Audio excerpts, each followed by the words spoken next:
Cricket का आयोजन करने वाली दुनिया की सबसे पावरफुल, सबसे पैसे वाली बॉडी बीसीसीआई अरबों में कमाई करने के बावजूद टैक्स नहीं भरेगी, क्योंकि इनकम टैक्स अपीलेट ट्रिब्यूनल यानी आईटीएटी ने बीसीसीआई को इस मामले में राहत दे दी है। क्यों आईपीएल से अरबों की कमाई करने के बावजूद बीसीसीआई को टैक्स नहीं देना होगा? क्यों आईटीएटी ने बीसीसीआई को अरबों की कमाई के बावजूद टैक्स में छूट दी है? क्या है पूरी कहानी? आज की चर्चा इसी पर करेंगे। दरअसल इनकम टैक्स अपीलेट ट्रिब्यूनल ने बीसीसीआई को आईपीएल टूर्नामेंट से होने वाली कमाई पर टैक्स छूट तो दी है। क्यों दी है? क्योंकि आईटीएटी के मुताबिक आईपीएल एक स्पोर्ट प्रमोशनल इवेंट है। इस मुद्दे पर आईटीएटी का कहना है कि इसमें कोई दो राय नहीं कि बीसीसीआई हर साल आईपीएल से करोड़ों में कमाई करता है, लेकिन इस बात से भी इंकार नहीं किया जा सकता है कि ये क्रिकेट को प्रमोट करने वाला इवेंट है।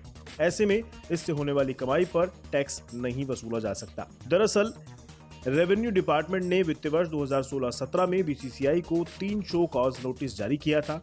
इस नोटिस में रेवेन्यू डिपार्टमेंट ने क्रिकेट गवर्निंग बॉडी से पूछा था कि वे किस आधार पर इनकम टैक्स एक्ट के सेक्शन 12A के तहत टैक्स में छूट का फायदा उठा रहे हैं। इसके खिलाफ बीसीसीआई ने मुंबई आईटीएटी बेंच का दरवाजा खटखटाया था। इस अपील पर ही आईटीएटी ने यह फैसला सुनाया है। फैसला सुनाते हुए अपीलेट ट्रिब्यूनल ने कहा कि बीसीसीआई ने आईपीएल टूर्नामेंट को इस तरह डिजाइन किया है जिसके कारण इसकी लोकप्रियता बहुत ज्यादा है। अपनी लोकप्रियता के कारण ही यह स्पॉन्सरशिप की बाढ़ आती है और करोड़ों में कमाई होती है।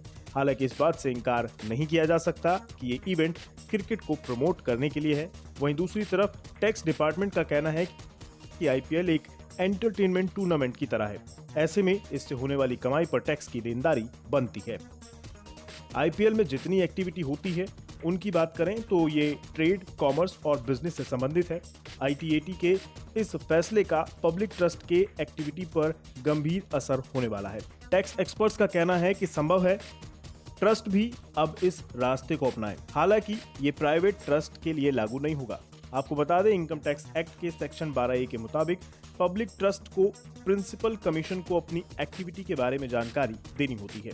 जहां तक बात कमाई की है तो आईपीएल के प्रसारण अधिकार 2018 से 2022 के चक्र के लिए स्टार इंडिया के पास है। इसका उस समय का मूल्यांकन करीब $2.5 अरब यानी करीबन 18,000 करोड़ रुपए था, लेकिन अगले चक्र में ये रकम दोगुनी होने की उम्मीद है। माना जा रहा है कि 2023 से 27 में आईपीएल के प्रसारण अधिकारों से $5 अरब यानी करीबन 36,000 करोड़ की कमाई हो सकती है। इसके अलावा 2 नई टीमों के आने से 7,000 से लेकर 10,000 करोड़ रुपए और कमाए जाएंगे।